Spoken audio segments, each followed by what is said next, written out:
নমস্কার, আদাব। কেমন আছেন সবাই? আশা করি ভালো আছেন। আজকে রান্না করব একটা চাটনি।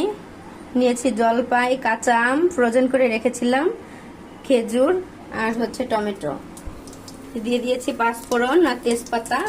এবার এগুলো সব দিয়ে দেবো।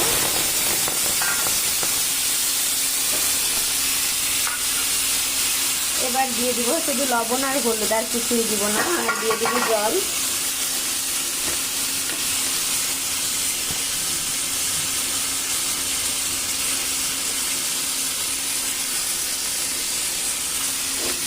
জলটা দিয়ে দিচ্ছি, আর দিয়ে দিব একটু হলুদ, আর দিয়ে দিব গুড়। চিনিও দিতে পারেন, যার যেটা অপশনাল, যে যেটা পছন্দ করেন সেটাই দিতে পারেন। এবার একটু হলুদ দিয়ে দিব।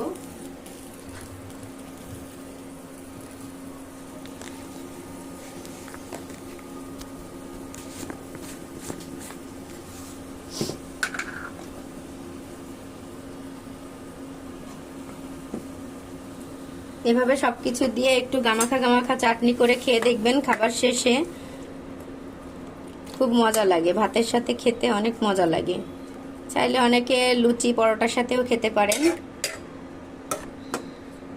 এবার ঢেকে দিব, সিদ্ধ হলে তারপরে দিয়ে দিব চিনি অথবা গুড়, যে যেটা দেন। আমি গুড় দিব,